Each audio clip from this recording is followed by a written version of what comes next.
one could have for building an old aircraft would be to build the ponds, actually. Everybody says that it was a lovely thing to fly. Alas, no more. An early bluebell, I know the date of that because it's the same year as the national competitions we went into, because I was the person who painted 55 on the tail for the competition. And there are some old friends at the competition in 1957. There I am talking to Prince Philip, who opened the competition.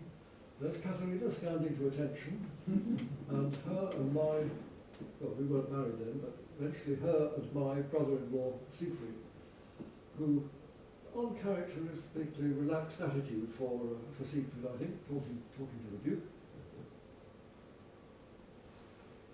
And that's an aerial photograph of my brother John and me during a competition flight from that time.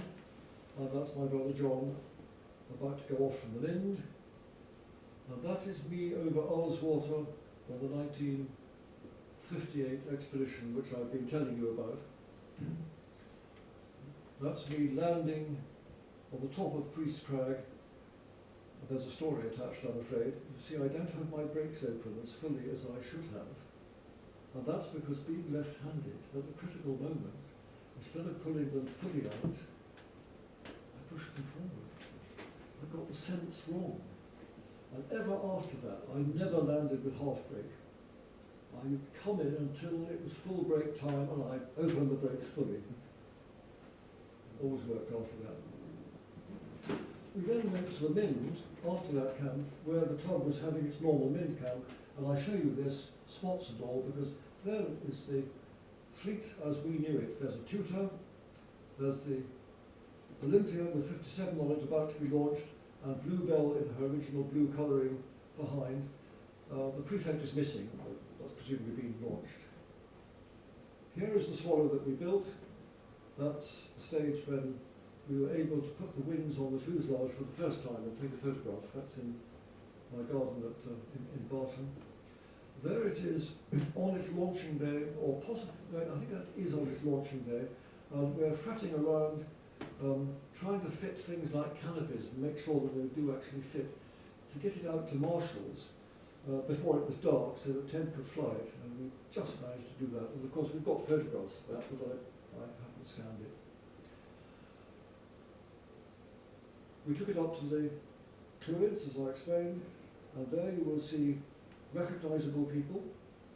Well, at least you will see Peter O'Donnell and me. That's Bill Crease in the great coat.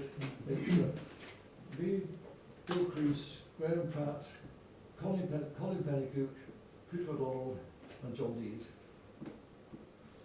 And I got this from the clubhouse. It was pinned up in the clubhouse at Marshall's for years and years, and it says, "Soarable, it's a piece of cake. I don't know what you're waiting for. What's come over Cambridge these days?" And that's my last slide.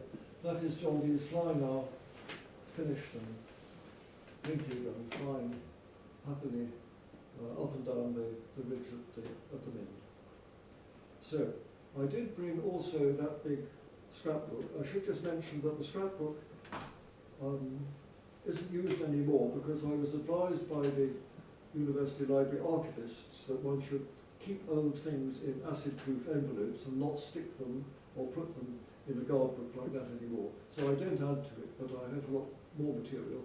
And finally, let me say that because it's a university guiding club, all the archives in my possession, at least all the archives that the University Library wants, will go into the University Library. So another thing that's very special about the Cambridge Club is that it happens to have a great big library, national library, which is obliged to take its archive. And I don't think any other club would be in a position to... well, Imperial College might actually have some arrangement like that. So, that's it. What more fun we had.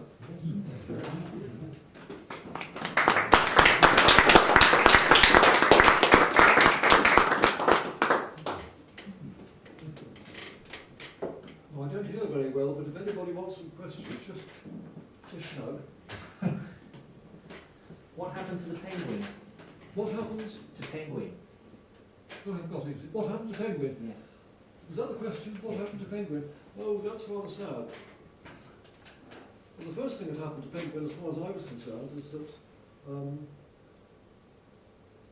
John Griffiths and I, having built her, the other two helped from time to time, but basically it was built by the two of us. I was a research student. John had become an apprentice at W.H. Allen's in Bedford, as an engineer. He was to come across to Bath. Took us 15 months to build it. But I soon discovered that it was no good owning a quarter of a share of an aeroplane if you didn't own a vehicle that could tow it through. So it became sort of obvious that the thing to do was to exchange a quarter of a Swallow for some vehicle, because then at least I could go and fly club gliders and do cross countries. But in fact, just as I was taking that decision, I was offered a job in Italy, so I went to Italy and left my lovely Swallow behind. As the years went by, the syndicate changed and changed and changed.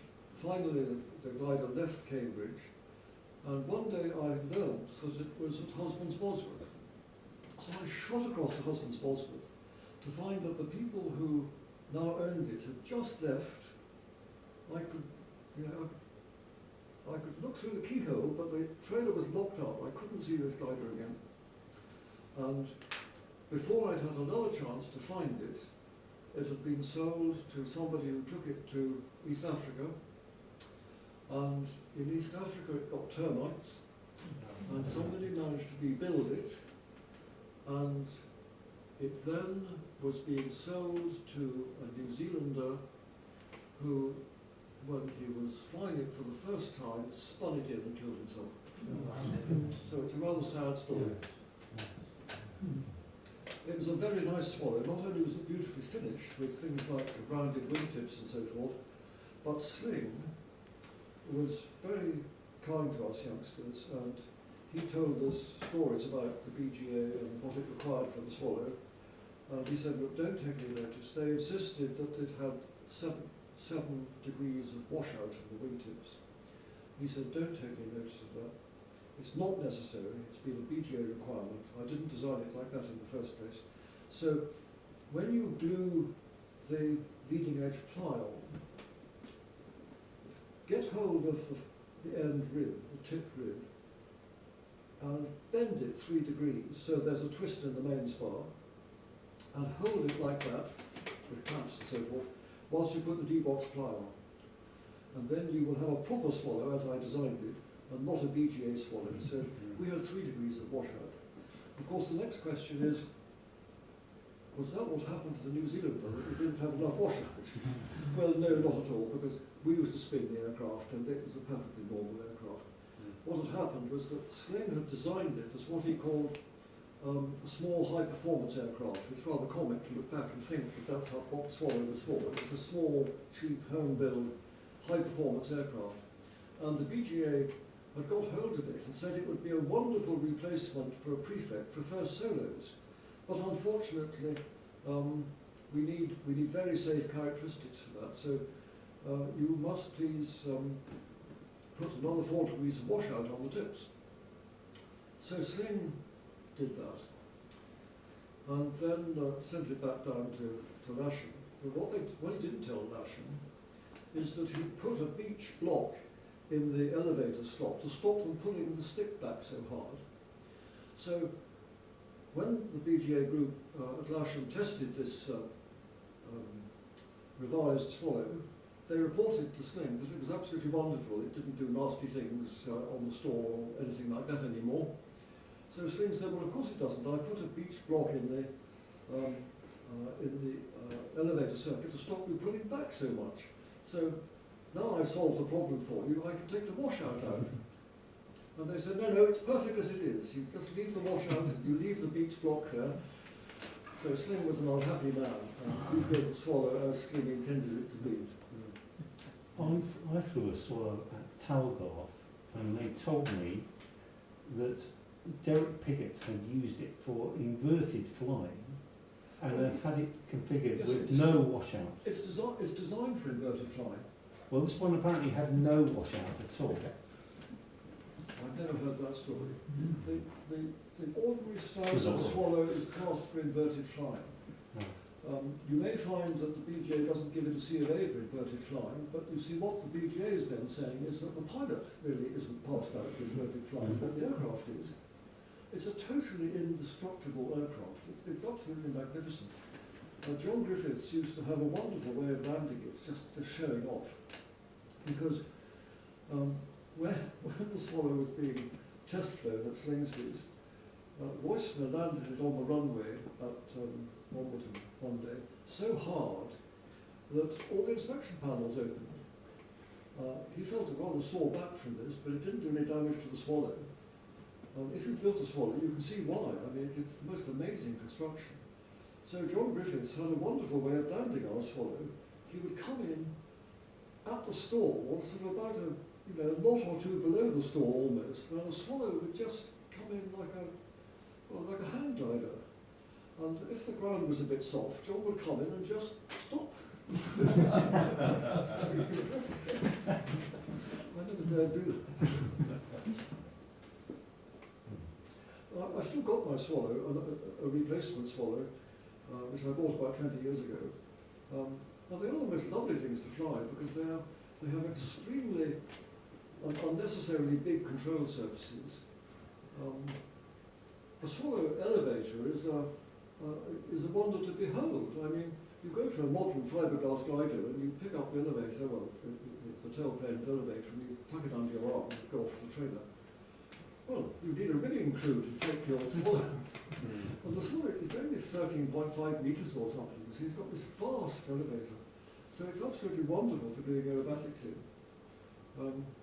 I did a lot of aerobatics in that Swallow, and then when I came back to Cambridge, I had a 463, and I was invited to go to the Duxford School and give an aerobatic display. And I didn't do any practicing. I thought, well, I know how to do these things, and I've done them in the Swallow. So I tried doing exactly the same thing in the 463, and of course, nothing happened. I pulled up in a stall turn in the 463 to the point at which, in a Swallow, you put on full rudder, and it just does this and comes down again. You do that in the 463, and you put on full rudder, and nothing happens. It hasn't got a proper rudder. So the Swallow is the most delightful thing to fly. And of course, you have this extreme feeling of confidence flying it because it's the easiest possible aircraft to land. It has speed limiting brakes, even if you're on a vertical dive. So you can land in the tiniest field by coming down very, very steeply with a full brake and just going boom, and you stop. Really, really great. And the other thing about it, of course, is that if you do go through the bottom, well, you mend it. It's a great problem. The weather always looks better in your photographs. Oh, sorry? The weather always looks better in your photographs. Yeah. But we really used to fly all weathers out at Marshall's. You see, we would go out on our bicycles either after a 12 o'clock lecture, perhaps missing our lunch, or immediately after lunch. We knew a back way into Marshall's from Coldham's Lane, so we could get there pretty quickly on our bicycles. And we would fly in all conditions. Particularly interesting was when it snowed, because if it snowed and it's a grey day and there's no sunshine, you try landing a glider. You don't know where the ground is.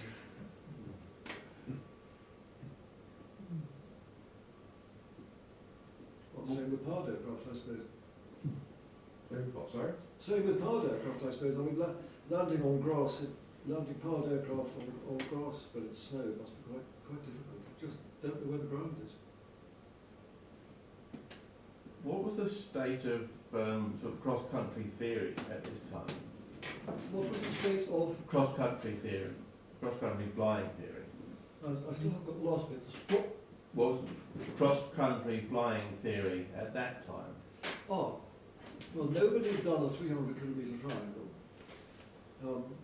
Andrew Hume's father, John Hume, one day broke the British distance record, free distance record, by flying Skylark down to past Truro.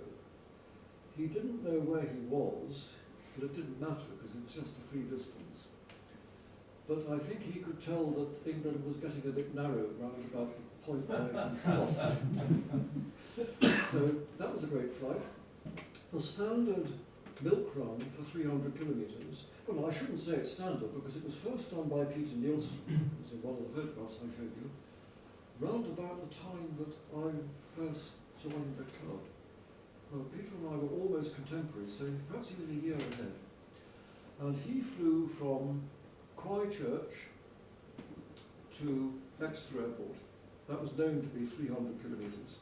And I think he was the first person to do it. Other people, well, I've just spoken about John Humes. I don't know which was first, but 300 kilometres was just being shown to be possible. I think I'm the last person who flew 300 kilometres to Exeter Airport from Christchurch in my 463, but that's outside this period. But so people don't do it anymore. And that was an interesting flight because my airspeed indicator packed up round about Yeovil.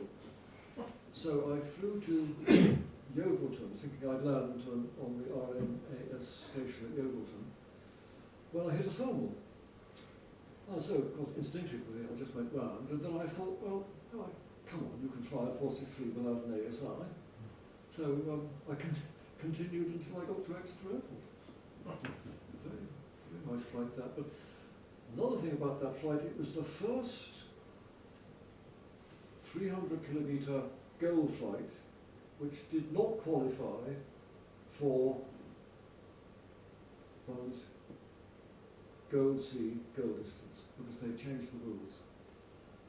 After that, or before that, from January the 1st that year, you had to go around a triangle. Which is bad because you shouldn't change the rules for things. You should, if you need a new badge for a new task, well, let's have one. But to suddenly say that the 300 kilometre gold flight to in a straight line doesn't count anymore, that's a silly thing to do. So I was the first person to do it. Muggins was the first person to do it and not get his goods. It's curious to me that you were measuring distances in kilometres in those days. So it must have been an international federation that you'd signed up to by then. Well, it just never seemed to be a problem, really. And people were very relaxed.